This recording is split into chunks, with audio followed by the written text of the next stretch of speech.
2 stars, 2 stories. Next on Soapography. He plays General Hospital's ruthless Rick Lansing. He's a troubled psychopath. Next, learn how Rick Hearst's career was almost over before it even began. Oh, God, that's it. They're going to fire me. You know, I was like, I can't get this thing right. And how a gunman almost ended his life. This cab driver tried to get us lost in a bad neighborhood. He pulls a 22 on me.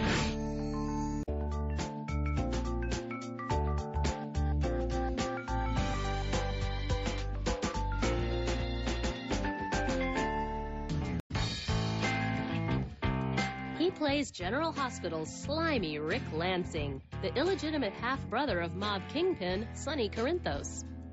He's a troubled, beguiling, messed up, passionate, loving psychopath. Rick's played scheming characters on 5 different soaps over his long career. I'm the journeyman of daytime. I'd pick up my bag and go wherever they tell me. From Days of Our Lives' Scott Banning to The Young and the Restless's maniacal Matt Clark.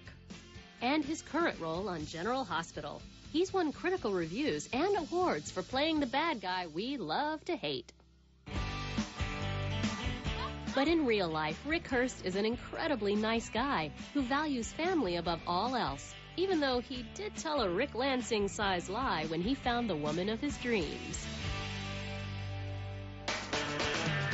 Rick Hearst was born in Queens, New York. He was an only child.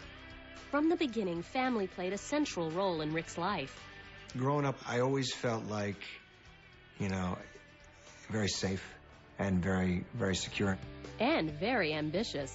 Rick's first starring role came in the 1st grade. He played the ringleader in a circus play after the lead actor got stage fright. A star was born.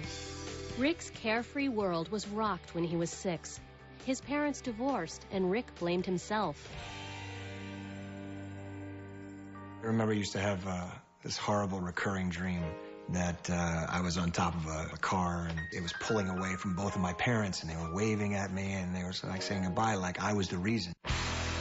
Rick's mom remarried a few years later. She and Rick moved to the Dallas suburb of Plano. Rick grew further apart from his dad. It caused a rift between us because I had a lot of anger about a lot of things that I had never said to him, and I felt that I couldn't put down my pride. He couldn't put down his pride enough to come together and say, this is what really matters.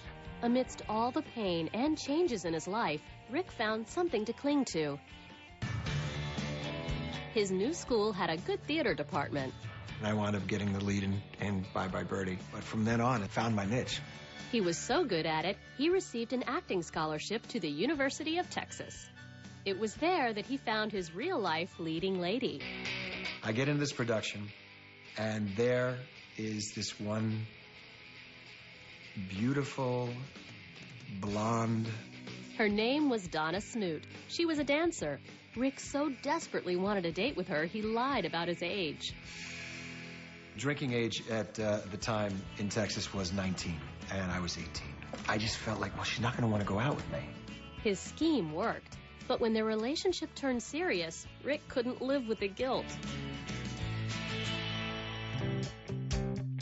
Unlike the characters he would play in the future, nice guy Rick was haunted by his own dishonesty, and so he came clean. I said, when I told you that I was 19 and not 18, I lied. I'm really 18. But Donna was actually relieved it wasn't something worse.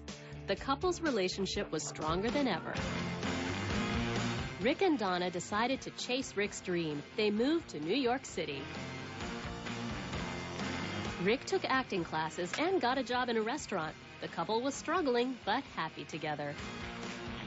Then, in 1986, Rick went through another life-changing experience. He and a friend were robbed at gunpoint. This cab driver tried to get us lost, me and my buddy coming back from work, a bad neighborhood, and he pulls a 22 on me. The cabbie demanded Rick's money. Rick complied. He walked away unharmed, but a changed man. It's very hard to look at a situation like that and not become bitter and not become hardened by it. We'll have more on Rick Hearst when we come back. But first, it's time for Soapography's Star Quiz. Rick's character on The Bold and the Beautiful had an unusual name. Was it Whipple Jones III, Bolt St. John, or Forrest R. Forrester, Jr. Coming up next, Rick faces his fears. I honestly didn't want to move back to New York. Then, Rick remembers the most bizarre night in his life. It's such a strange feeling. I was just like going to explode. Every fiber in me was just like racing.